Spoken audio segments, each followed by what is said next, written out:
Hello everyone, welcome to JPIT. मैं हूं विकास और आज हम बात करेंगे लैंग्वेज बैरियर के बारे में। Words are the most common codes used in communication.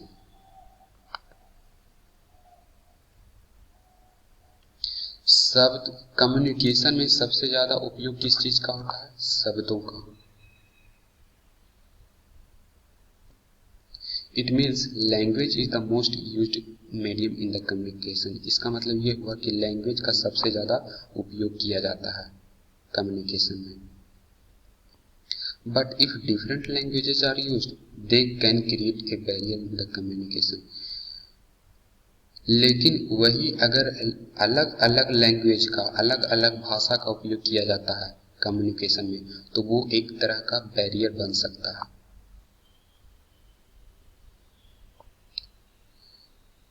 Such language or linguistic barriers can be created by the following. वो जो है उस तरह का लैंग्वेज बैरियर किसके द्वारा किया जा सकता है?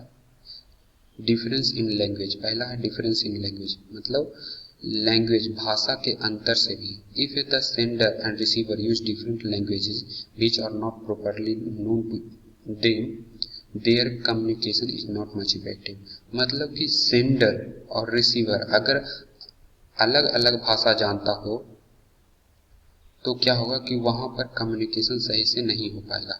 इन सम सिचुएशंस वेयर कंप्लीटली और entirely different languages are used.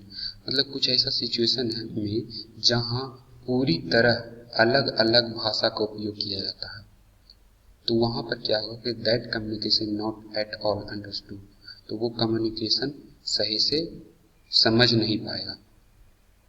If a sender communicates in English with some receiver who understands only Marathi language, मतलब कि कोई एक सेंडर है जो इंग्लिश में कम्युनिकेट कर रहा है, ठीक है, लेकिन रिसीवर सिर्फ मराठी भाषा जानता है, मराठी भाषा ही सिर्फ समझता है, तो उस दौरान क्या होगा कि सेंडर का मैसेज रिसीवर नहीं समझ पाएगा। तो इस तरह से कम्युनिकेशन पर प्रभाव पड़ेगा। फिर है टेक्निकल जार्गन्स। जार्गन्स है क्या? जार्गन्स एक प्रकार का शब्द है, वर्ड है या कोई एक्सप्रेशन है जो कि पार्टिकुलर प्रोफेशन में ही यूज होता है। As jargons are the words of a particular profession, चूंकि जार्गन्स किसी एक पार्टिकुलर प्रोफेशन का शब्द होता है, तो they are not easily understand by any other unprofessional person. तो क्या होगा कि वो जार्गन्स किसी अनप्रोफेशनल पर्सन नहीं समझ पाएगा। कोई दूसरा अनप्रोफेशनल पर्सन उन पार्टिकुलर जार्गन्स को नहीं समझ पाएगा। Technical jargons are used in technical field. उसी तरह टेक्निकल जार्गन्स जो है टेक्निकल फील्ड में उपयोग होता है। वहां पर क्या होगा कि they are difficult to understand by, लेकिन वही technical jargons non technical person नहीं समझ पाता है। टेक्निकल जार्गन सिर्फ टेक्निकल पर्सन ही समझ सकता है, technical jargon non technical person नहीं समझ सकता। Any communication where many technical jargons are used without sufficient explanation is very difficult to understand. वह वैसा कम्युनिकेशन जहाँ टेक्निकल जार्गन्स का बहुत ज़्यादा उपयोग होता है, तो वहाँ पर क्या होगा कि उसको समझने में बहुत मुश्किल होता है। फिर है pronunciation. Pronunciation of words may vary from person to person, मतलब कि शब्दों का जो उच्चारण होता है वो अलग पर्सन अलग अलग तरह से उच्चारण करता है। It is the mother tongue influence that is more prominent in the very pronunciation of words. The pronunciation of English words of a native speaker appears different from any speaker who has influence of his or her mother tongue. That is why because of varied pronunciation the message is not exactly understood and properly responded. मतलब कि अलग अलग लोग अलग अलग तरह से pronounce किया करेगा उसी शब्द को, तो क्या होगा कि दूसरे लोग जो है समझ नहीं पाएगा उसी शब्द को, और इससे क्या होगा कि कम्युनिकेशन पर प्रभाव पड़ेगा, वो मैसेज सही से समझ नहीं पाएगा। फिर है एलूजन।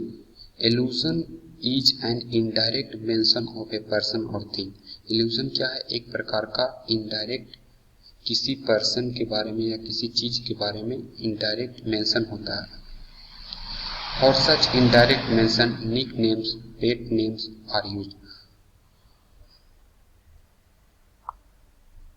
जैसे कि क्या हो सकता है एलूजन? निक नेम हो सकता है या किसी का पेट नेम हो सकता है। If the nick or pet name are not exactly known they may cause misunderstanding. लेकिन अगर वो निक नेम या पेट नेम अगर किसी दूसरे को पता नहीं होगा तो क्या होगा कि मिसअंडरस्टैंडिंग क्रिएट हो जाएगा।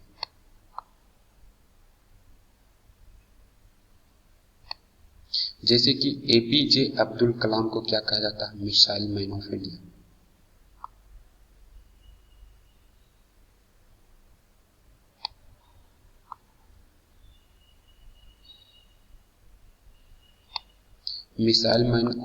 मिसाइल मैन ऑफ इंडिया कहा जाता है डॉक्टर एपीजे अब्दुल कलाम को। राहुल द्रविड़ को जेमी या चाइना को ड्रैगन कहा जाता है। लेकिन अगर ये नहीं पता होगा इन सब चीजों के बारे में तो एक प्रकार से मिसअंडरस्टैंडिंग क्रिएट हो जाएगा।